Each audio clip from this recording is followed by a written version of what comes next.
들리시죠? 네. 네. 안녕하세요. 저는 분단사회 여성운동의 역사와 과제, 호주제 폐지에서 낙태죄 폐지까지라는 제목으로 발표를 맡은 이화여자대학교 여성학과 김선혜입니다. 우선 이렇게 귀한 자리를 만들어주시고 여러모로 부족한 원고를 발표할 수 있는 기회를 주신 여러 선생님들께 깊은 감사의 말씀을 먼저 드리고 싶습니다.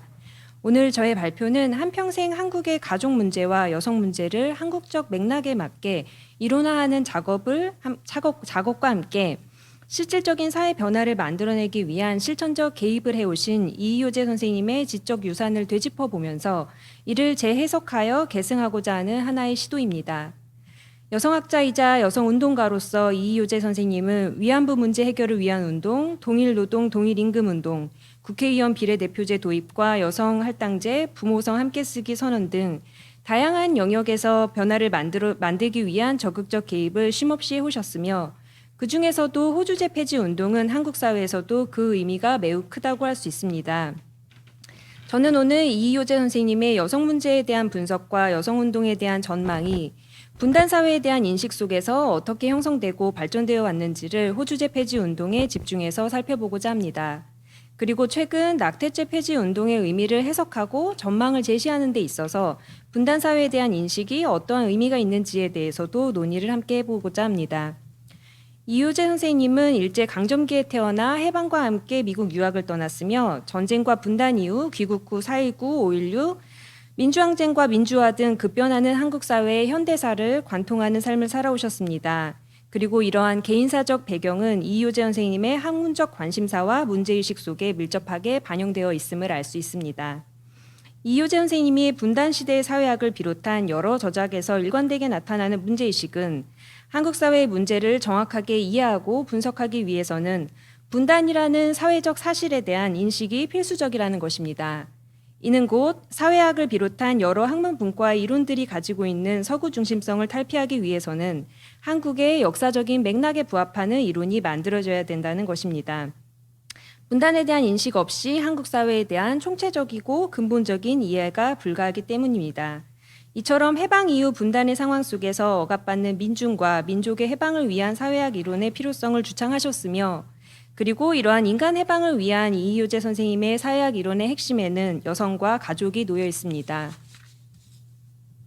이는 사회의 민주화는 가족의 민주화가 이루어지지 않고서는 가능하지 않다는 문제의식이 바탕에 놓여 있기 때문입니다. 이효재 선생님의 한국 사회의 여성억압의 기원을 찾고자 하는 이론적 시도는 국가와 민족을 초월하여 나타나는 보편적인 성차별을 인식함과 동시에 각 사회의 역사적이고 사회적인 구체적인 맥락에 따라 여성억압이 특수성을 지니고 있으며 다양한 형태로 나타나고 있음을 분명히 인식해야 제대로 된 분석과 개입이 가능하다라는 주장입니다. 그리고 또한 분단이라는 사회적 사실이 여성의 삶에 그리고 한국 가족에 어떠한 영향을 끼쳤는지를 체계적으로 분석하고자 하는 학문적 시도는 궁극적으로는 인간 해방과 여성 해방이라는 지향점에 도달하기 위한 것이었기 때문에 이효재 선생님의 삶에서 이론과 실천 그리고 연구와 운동은 별도로 존재하는 것이 아니라 함께하는 것이었습니다. 이처럼 이효재 선생님의 분단 시대에 대한 인식은 여성운동과 밀접한 관련이 있습니다. 이효재 선생님이 명확하게 주장하신 바와 같이 이데올로기와 정치 권력의 대립에 기반한 분단 사회는 우리에게 반공을 전제로 한 사상의 부자유와 사회적 보수성을 강요해 왔으며 이 보수성은 기본적으로 여성이 인간적 권리를 희생시키는 가부장제 위에서 유지되고 있기 때문입니다. 이러한 가부장적 사회 구조를 변화시켜 나가기 위해 지난 70여 년간 한국의 여성운동은 많은 사회 변화를 이끌어냈으며 여성운동의 성과는 다양한 법적, 제도적, 문화적 변화로 나타나고 있습니다. 그 중에서 가시적인 성과로서 앞으로 더욱 분석적으로 평가되고 연구되어야 하는 대표적인 여성운동의 성과가 있다면 호주제 폐지 운동과 낙태죄 폐지 운동이 될 수 있을 것이라고 생각합니다. 호주제 폐지의 경우 1950년대부터 이어져 온 가족법 개정 운동에 축적된 성과로서 2005년에 헌법 불합치 결정 이후 2008년 1월 폐지되었으며 낙태죄 폐지의 경우 1953년 형법 제정 당시부터 존재하였던 낙태죄 조항이 2019년 헌법 불합치 결정 이후 2021년 1월 바로 지난달에 폐지되었습니다. 호주제와 낙태죄라고 하는 것은 일견 밀접한 관련성이 없어 보이지만 식민지 유산으로서 존속해오던 법이었다는 점에서, 헌법에서 보장하고 있는 평등권을 침해하고 있다는 점에서, 그리고 호주제와 낙태죄로 인하여 여성들이 온전한 시민권을 향유하지 못했다는 점에서, 호주제 폐지운동과 낙태죄 폐지운동은 모두 민주화와 사회정의 실현을 위한 지향을 함께하고 있다는 점에서 그 궤를 함께하고 있습니다. 또한 이제까지 정치적이거나 사회적이지 않은 사적인 문제이며 굉장히 사사로운 문제로 여겨져 왔던 가족과 재생산의 영역이 가장 정치적인 문제임을 분명하게 가시화했다는 점에서도 연결되는 지점이 분명합니다.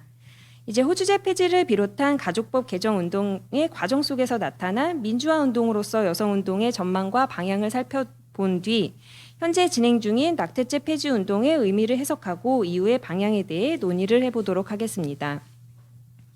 분단시대의 사회학 제2장 한국사회 구조의 성격에서 이효재 선생님은 1960년대와 70년대 박정희 정권의 근대화 프로젝트를 가부장적 권위주의로 설명합니다. 이는 한국 사회의 권위주의와 가부장제를 단순히 오래된 전통이라는 이름에 기대어 설명하는 기존의 방식을 비판하며 특정한 역사적 맥락 속에서 가부장적 사회구조의 성격이 권력과 사회집단의 관계 속에서 어떻게 형성되어 왔는지를 고찰하고 있습니다. 한국의 가부장적 사회구조는 5.16 군사 쿠데타로 집권한 박정희 정권이 대미 의존적인 분단사회의 한계를 역이용하여 권력의 절대화를 꾀하며 가부장제 사회의 유산을 계승하고 강화함으로써 복종적이며 위계질서적인 사회 질서와 안정을 확립하는 과정에서 형성되었다는 것입니다. 이는 한국 사회의 근대화와 산업화 과정을 가부장적 권위주의로 재개념화함으로써 가부장제가 시대와 공간을 초월한 몰 역사적인 억압체계가 아니라 특정한 시기의 정치적 필요에 의해서 만들어진 전통으로서 가부장제가 어떻게 소환되고 재구성되고 재생산되는지 그 구조를 밝혔다는 점에서 의의가 큽니다. 이처럼 권위주의적 국가는 권력 유지를 위해 가부장제를 이데올로기적 기반으로 삼으면서 소위 사적인 영역에서는 남존여비의 전통적 이데올로기와 부계가족에 예속된 여성의 지위를 합법적으로 고착화하였으며 공적인 영역에서는 외세에 의존하는 산업화 정책에서 여성을 외화 획득을 위한 저임금 노동력으로 묶어두었습니다. 그렇기 때문에 실제로는 공적 영역에서 임금 노동자로 일을 하고 실제 생계를 부양하고 있음에도 불구하고 여성들은 노동자로서의 시민권을 획득하지 못하고 가정 내 생계를 책임지는 희생적인 딸로서 혹은 누이로서 재현되고 호명되어 왔습니다. 또한 성별화된 이미지 속에서 여성 노동자들은 유순하고 근면한 노동자로서 재현되며 이는 외국 자본을 유치하기 위한 유인의 전략이 되며 동원과 통제를 용이하게 하는 기제로 사용되기도 하였습니다. 이처럼 한국적 민주주의를 슬로건으로 내세운 가부장적 권위주의와 초남성적 국가주의는 한국의 근대화 과정의 핵심 기제로 작동해 왔으며 그렇기 때문에 구조적인 여성 억압과 차별에 대한 성찰과 변화 없이 한국 사회의 민주주의는 불가하다는 결론에 이르게 됩니다. 이러한 문제의식을 바탕으로 이효재 선생님은 1차적으로 가족법 개정을 민주주의 실현을 위한 시급한 과제로 인식하였습니다. 가족은 사회를 구성하는 가장 작은 단위이며 가족의 변화가 이루어지지 않고서는 사회의 변화가 이루어지기 어렵기 때문입니다. 당시 의무교육제도가 시행되는 등 정치, 경제 및 교육상의 형식적인 평등권은 제도적으로 보장되기 시작하였지만 사회생활의 가장 기본 단위로서 인간의 사회화를 담당하고 있는 가족은 법률상으로도 가부장제를 답습하고 있으며 이로 인하여 실질적인 평등이 이루어지지 못하고 있다고 보았기 때문입니다. 이처럼 법적으로 여성을 2등 시민으로 존재하게끔 하는 가족법은 남북이 대치된 상태에서 국가안보상의 명목으로 보수성을 유지하는 데 이데올로기적 기반으로 이용되어 왔으며 나아가 실제로 가족법의 민주화는 국가 안보를 해친다는 명분으로 저지되기도 하였습니다. 그렇기 때문에 한국 사회에서 여성운동의 의미와 목적은 좁은 의미에서 여성의 지위 향상이나 여권 신장에만 참뜻과 목적이 있는 것은 아니며 부당한 권력층이나 불이한 권력 행사에 대한 끊임없는 민주적 도전이며 불이한 사회제도, 관습 및 이것을 대표하는 권력층에 대한 도전으로 제시되었습니다. 그리고 이러한 관점에서 볼 때 지금까지 여성운동이 추진해온 가족법 개정운동, 지역사회 시민운동, 여성노동운동, 여성논민운동, 성폭력의 문제 및 여성교육 문제 그리고 가족법 개정운동은 모두 분단사회의 보수성을 유지하기 위해 여성에게 강요되는 제도적 장치에 대한 도전으로 재인식할 수 있으므로 가족법 개정이 법률 개정만을 목표로 하는 미시적 운동의 차원에만 머물 수 없다고 주장하였습니다. 이는 성차별적인 문화와 관습, 법과 제도는 모두 민주화를 억압하는 권위주의적 권력의 이데올로기적 기반이 되고 있음을 지적한 것이며 그렇기 때문에 가족법 개정은 민주화 운동의 1차적 과제가 되어야 함을 분명하게 제시하고 있는 것입니다.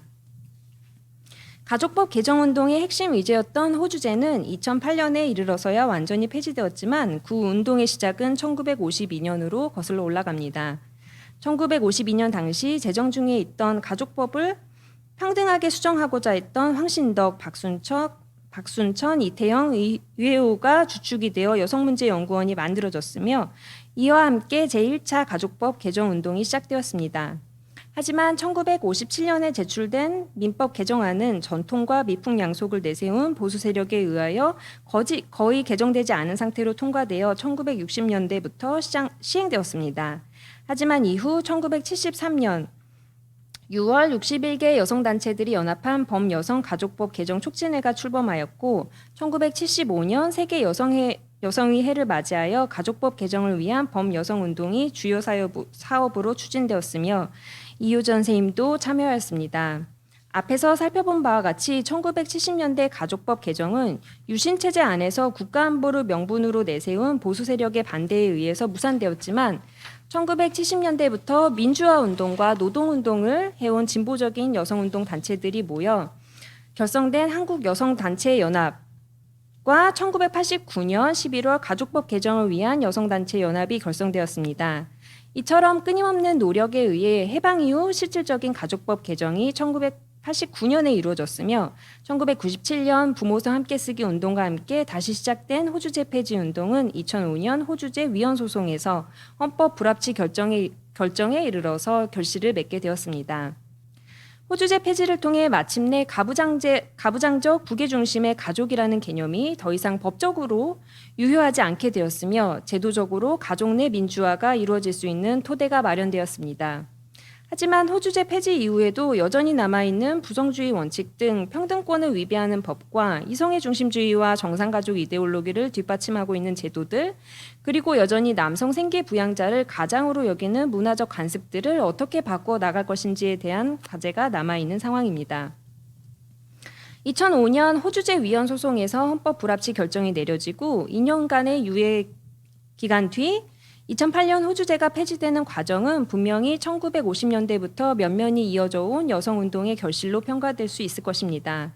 하지만 2000년대 중반 이후 한국 사회에서는 이처럼 가족법상에서는 큰 진전이 이루어졌지만 이와 동시에 출산율 감소와 함께 이루어진 인구의 변화 속에서 저출산 위기 담론과 함께 이를 해결하기 위해 다시 보수적인 가족 이데올로기와 출산의 중요성이 강조되고 있습니다. 이러한 사회적 맥락 속에서 사문화되었다고 평가되었던 형법상 낙태죄가 부활하면서 동시에 낙태죄 폐지를 주요 의제로 한 재생산권 운동의 흐름이 한국 사회에서 만들어지게 되었습니다. 한국 여성운동의 역사에 있어서 호주제 폐지 운동과 낙태죄 폐지 운동은 연속선상에서 살펴봐야 할 의미가 많이 있습니다. 2016년 낙태죄 폐지를 전면적으로 내세웠던 첫 집회의 구호가 호주제도 폐지되었다, 낙태죄도 폐지하라였으며 호주제 폐지 운동을 함께한 여성 100인은 2020년 10월 27일 낙태죄 전면 폐지 촉구 선언문을 발표하였습니다. 선언문에서는 호주제 폐지에 대해 격렬한 반대와 우려의 목소리가 있었지만 기우에 지나지 않았다. 오히려 많은 여성들이 호주제로 인한 차별과 억압으로부터 벗어날 수 있었으며 어떤 여성도 임신 중지를 했다는 이유로 처벌받지 않도록 형법 제27장 낙태의 죄는 반드시 삭제되어야 한다고 주장하였습니다. 호주제 폐지 운동과 마찬가지로 낙태죄 폐지 운동 역시 한국 사회의 민주화 운동이자 사회정의 운동으로서 의미를 가지고 있음을 살펴보고자 합니다. 한국의 낙태죄 폐지 운동은 좁은 의미의 프로초이스 운동 혹은 낙태권 운동으로 보기가 어렵다는 점에서 서구 주류 재생산권 운동의 프레임으로 해석하는 데 많은 한계가 있습니다. 서구의 많은 국가들에서 주류 재생산권 담론은 프로초이스와 프로라이프로 양분화되는 형태로 나타났으며 임신 중지의 권리는 임신한 여성의 선택권 혹은 자기결정권으로 옹호되어 왔습니다. 하지만 이러한 프로초이스 프로라이프 담론은 임신한 여성과 태아가 독립적으로 분리되어 대립하고 있다는 허구적인 프레임을 강화한다는 문제뿐만이 아니라 한국 사회에서 개인 여성이 실제로 임신과 출산과 관련을 하여 선택을 할 수 있었는지에 대한 근본적인 의문을 제기합니다. 피임 및 임신 조절을 위한 의료기술의 발전은 일반적으로 여성 해방에 큰 진전을 가져다 주었다고 평가를 받습니다. 2021년 현재 임신 중지가 비범죄화되었다는 것은 낙태죄 폐지 운동의 중요한 결실이자 성과로서 의미를 지니지만 낙태죄 폐지 운동의 지향점으로 설정하였던 모든 개인이 자유권으로서 평등권으로서 그리고 사회권으로서 재생산권을 온전히 보장받는 사회를 만들기 위해서는 향후 국가주의적 재생산 담론 및 정책에 어떻게 개입할 수 있는가의 문제가 여전히 중요한 과제로 남겨져 있습니다. 이제 임신 중지는 범죄로서 처벌받는 대상이 되지 않지만 그렇다 하더라도 모든 여성의 임신과 출산, 피임과 임신 중지, 모든 재생산의 영역이 차별과 낙인 없이 실천될 수 있는 사회가 되기 위해서는 다시 한번 분단 사회에 대한 인식과 이에 대한 전망이 요청됩니다. 재생산권을 보장하지 않아도 되는 혹은 침해해도 되는 정당화 사유로서 끊임없이 저출산 위기 담론이 소환되고 있으며 저출산이 국가주의적 관점에서 위기로 강조되는 배경에는 인구 감소를 국가 안보의 위기로 바라보는 관점이 여전히 강력하게 나타나고 있기 때문입니다. 앞에서 논의한 것과 같이 임신 중지에 대한 규제의 강화는 저출산의 해결법으로 시도되었으며 임신 중지가 이제 범죄가 아님에도 불구하고 저출산 해결이라는 국가 시책에 어긋나기 때문에 임신 중지 및 피임의 영역에 국가의 재정을 지원할 수 없다는 입장이 지속적으로 제기되고 있습니다. 이처럼 저출산 이데올로기를 극복하지 않고서는 섹슈얼리티, 계급, 장애, 혼인 여부 등이 차별이 근거가 되지 않는 재생산권을 보장하기 위한 구체적인 방안을 마련하는 데 큰 한계가 있습니다. 이러한 상황에서 한국 사회에서 재생산 정의 실현을 위해서는 보다 적극적으로 여성운동은 반군사주의 평화운동과 함께 전망을 모색할 필요가 있다고 생각합니다. 군사주의는 군대의 목적과 논리가 확장되어 민간 영역의 문화, 정치, 경제 등 일상생활로 확장되는 것을 뜻하며 이를 통해 전쟁과 전쟁 준비라고 하는 것이 정상화되는 상태를 뜻합니다. 그렇기 때문에 군사주의는 건강을 비롯한 다른 모든 사회적 이익을 안보에 종속시키게 됩니다. 한국 사회에서도 군사주의 문화는 일상의 젠더 규범에 밀접한 영향을 끼치고 있으며 성과 재생산 건강의 영역에도 밀접한 관련이 있습니다. 군사주의가 강한 국가일수록 여성에게 출산의 책무가 강조되는 경향이 나타나는 것도 주지의 사실이며 이러한 국가에서 오히려 재생산 관련 건강의 지표는 부정적으로 나타나고 있음에 주목해야 할 것입니다. 이는 한국 사회에서 현재 그 어느 때보다 임신과 출산의 영역에서 저출산 해결이라는 근거로 막대한 공공재정이 투입되고 있지만 오히려 모성 사망비 등 OECD 평균보다 높은 상태로 모성 사망비가 증가하는 등 여성 건강에는 오히려 악영향을 끼치고 있는 이유를 보여주기 때문입니다. 이효재 선생님의 가족개혁 운동은 호주제 폐지로 상징되지만 호주제 폐지는 가족의 민주화에 이르기 위한 시작일 뿐 분단 이데올로기와 군사주의를 넘어서지 못한 상태에서는 여전히 미완의 과제로 남아 있습니다. 그리고 낙태죄 폐지 역시 재생산권을 확보하고 재생산 정의를 실현하기 위한 초석이 될 수는 있지만 저출산 이데올로기를 넘어서지 못한 상태에서는 많은 한계가 분명한 상황입니다. 그렇기 때문에 이 시대의 분단 이데올로기를 넘어선다는 것은 저출산 위기 이데올로기를 극복한다는 것과 맞닿아 있는 과제이기도 합니다. 이러한 문제에 도달하기 위하여 저출산 위기란 누구의 위기인지 어떻게든 저출산을 극복해서 유지해야만 하는 국가는 어떤 형태의 국가인지에 대한 진지한 성찰이 필요한 것 같습니다. 또한 국가주의적 성장주의와 발전주의가 초래한 소외와 차별, 억압과 폭력의 사회 구조에 대한 분석이 보다 깊이 앞으로 이루어져야 할 것입니다. 그리고 오늘의 학술대회가 이 깊이 있는 분석이 시작되기 위한 시작점이 되기를 소망합니다. 네, 감사합니다.